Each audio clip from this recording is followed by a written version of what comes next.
Hey everybody, today we're going to talk about the Heian kyo, the heart of Japan's golden age. So we're going to be looking at when Japanese culture really becomes Japanese, which is really cool because last time we looked at how Japan was basically just trying to copy the Chinese. Now, there'll still be those influences, but we're going to see Japan become its own. So, thank you for joining Mr. Kenny's medieval history class. Let's begin. All right, so just the quick characteristics that we have here. So we're going to see the rich become very, very rich, which we're going to see that in many societies. We're going to see tons of art and literature. We're going to see this focus on manners and etiquette. This is going to be a real key aspect of this time period, how everyone acts in public. We'll see some examples soon. We're going to see some great Japanese writings. The Pillow Book by Sei Shonagon, which is more interesting than great in my opinion. But then The Tale of Genji, which is going to be the first novel. And you'll see also how Japan is going to move away from being Chinese and become their own. I have these fingers here to show where it's really important. All right, so we had our old capital where we have Nara. That was completely a copy of the Chinese city of Chang'an, where now we're going to go and have Heian kyo, which is present-day Kyoto. And part of this was stopping the Buddhist influences. Part of this was it was just not a defensible location. Now it's still going to have things like the checkerboard streets. It's going to have a very wealthy part for the rich. And like I said, manners are going to be the key thing. I have this little comment about the portable screen. Just fun little side story. So typically when you are dating boys and girls, because you'll be getting there in a couple years, in this society, it would be rude to be gazing upon a young lady. So a young man might come and visit the girl, and then the girl would stand or sit behind a paper screen so that the boy could maybe see her outline, but that's it. Cool, huh? All right.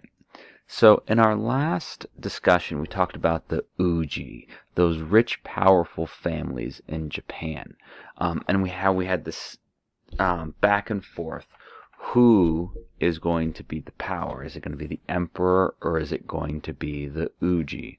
Well, we're going to see one family, the Fujiwara, and we see the word Uji right in the name, the Fujiwara, so the family of Wara, going and really having a dominance in Japan during this time. Now, the emperors were considered semi-divine, so they were more than a man. But still, these mortal families are going to try to influence them. So the Fujiwara men could never become emperor because they don't have the divine blood. So what they would do, though, is with their influence, they would make sure that Fujiwara women would marry into the royal line. And then therefore, the grandsons of Fujiwara men, they are going to be the emperors. Now, so what would happen then, of course, we have still a lot of Confucian influence in the society. Filial piety is going to be very important. Remember that deference to the elders. So therefore, these emperors are going to want to listen to their grandfathers, to their uncles, the Fujiwara men. So we can see how we're going to have the influence happening there. Now, for example, one of the ways they'd influence is if one emperor wasn't listening enough, they'd say, oh, emperor, that's such a stressful job. How about you just retire? Yeah. And so Michinaga Fujiwara is one of the most famous of all of these. He had 4 of his daughters marry different emperors, and he was the grandfather to 3 more. I'm kind of would be scared to look at the family trees there because if you have all your daughters marrying into the Fujiwara and then more Fujiwara men marrying, it's probably looking a little weird. Now, side note, we look at Michinaga Fujiwara right here. And really, if we were staying true to Japanese culture, it'd be Fujiwara Michinaga, with the last name, the surname first. He probably was not this festively plump. So let's think, why would he have artists go and make himself look like this? Because in our society today, I mean, goodness gracious, you look at a magazine and people literally are photoshopped, meaning the photos are altered to make them look skinny. Some of the clothes we pick, we design to try to make us look as thin as possible. And why would he want to look as big as possible? Well, it's a sign of wealth. Think about it. If many people are barely surviving on the food and their main diet is rice and fish, odds are there's no way he could look like that. So he wants to show that I am so wealthy that I can eat to such excess and have all of this. So it's a sign of wealth and power to be depicted as large. And you'll see this in a lot of Japanese art. And it's one of those cool things, just how different societies have different views on beauty and power and what they want to show. We're going to see some more different views on that later on. All right. So, Tomoe Gozen. Oh, wonderful. Now, she is maybe mythical, maybe not. She was a female noble. Legend has it a man insulted her husband. So she did the only sensible thing, lopped off that man's head and brought it back to her husband. Say, this man dishonored you. Pretty crazy, right? Alright, so the high-end court. It's all going to be about social rank. Now, there are going to be multiple different ranks of nobility, and of course they're going to be put in that position because of the relationship with the emperor. And the societal rank is going to decide everything. How high you were in the rank decided if you would receive taxes from peasants or not. It would decide what kind of house, how large that house, how many servants you would have. Even your fan. So we've all seen those Asian-style fans where you unfold them and fan yourself. Well, the more folds, the more friction would have with air, therefore creating the more breeze. And so if you were higher rank, you would have more folds in your fan. It's wild, isn't it? Just how important societal rank was, that even your fan was decided upon your relationship to the emperor. Ah, beauty. Everyone's favorite part. Now, I suspect that a lot of you girls after this will take some selfies of you adopting the Japanese style of beauty when you realize just truly how beautiful it was. So, if manners were the most important thing during the Heian period of Japan, beauty will be the second most important thing. Now, the ideas of you have to look good, you have to be from a good family, you have to have a decision on knowing what looks good to, meaning having good taste. So if you're a boy, you should have a short pointy beard, not clean shaven like Mr. Kenny today.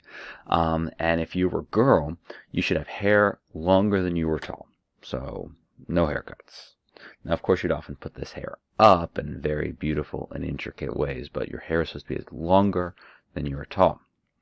Another thing that you girls need to realize is white teeth are a go. That's right. Nobody likes looking at a white smile. Come on. So I thought black teeth were the most attractive. So girls would dye their teeth black. Oh, so beautiful. Plus, let's face it, eyebrows, disgusting. So they'd pluck their eyebrows completely, paint their face white, draw in tiny little eyebrows. Now, when I say paint their face, they even paint over their lips because, let's face it, big lips, unbelievable. And then they would paint a teeny tiny little red lips on their face. And then girls would wear lots of silk robes.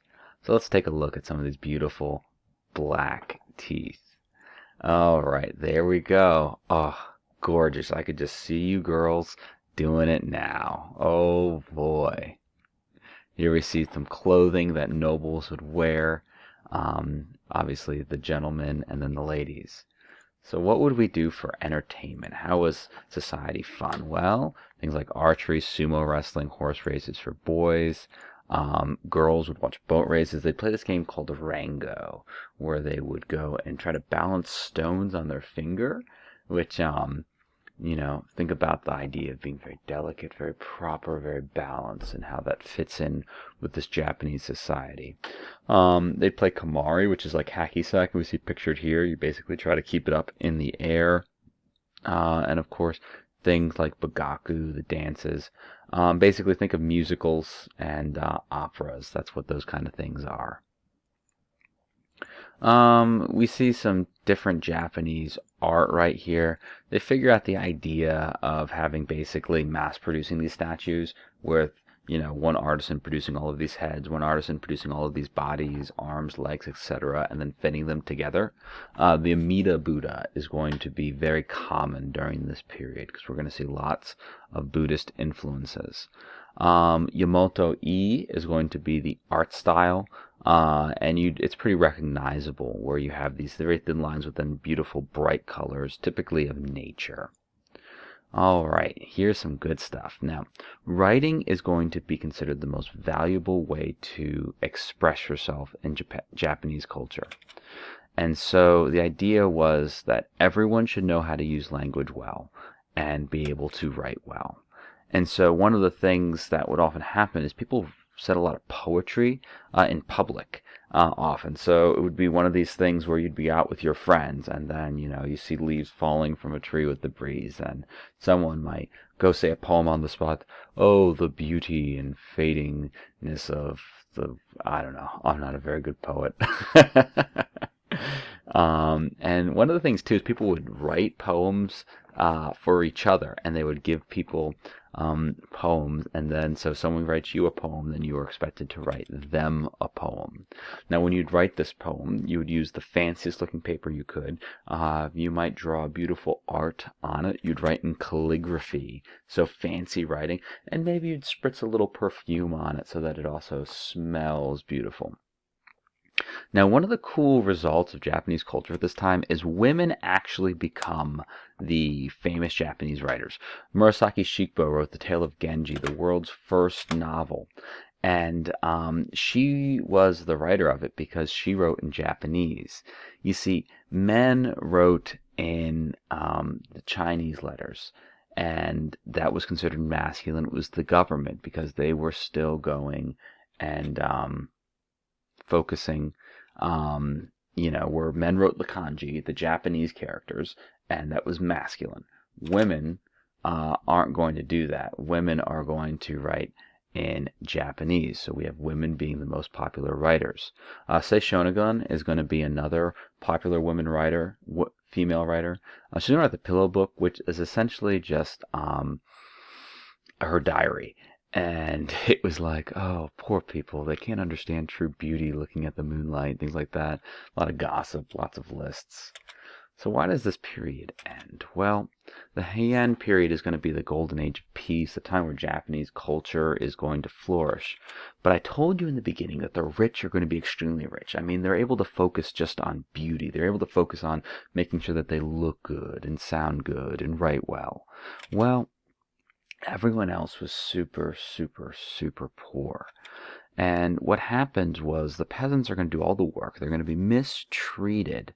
And so therefore, the aristocrats who aren't paying taxes, they're actually getting the taxes from the poor, they're going to be living these lives that the peasants don't. And the emperor is going to become weak. And bandits are going to roam the countryside. Now, if you're rich, you don't want people stealing your stuff. So then, therefore, they hire private armies. Their nobles will have their own police forces, their own armies. And now, we talked about this in Rome, private armies are a bad thing. So, Yoritomo Minamoto, surname first, he is going to wind up having such a powerful army that conquers his own people. All of the people. He's going to go become the shogun of Japan, which leads to the medieval period. And I'm going to leave you with this piece of art. Think about how villainous these creatures appear. look at how the regular Chinese are depicted. The rich, the poor. I hope you guys have a great day. Thank you for joining me for our history class. I miss you all. Have a good one. Bye.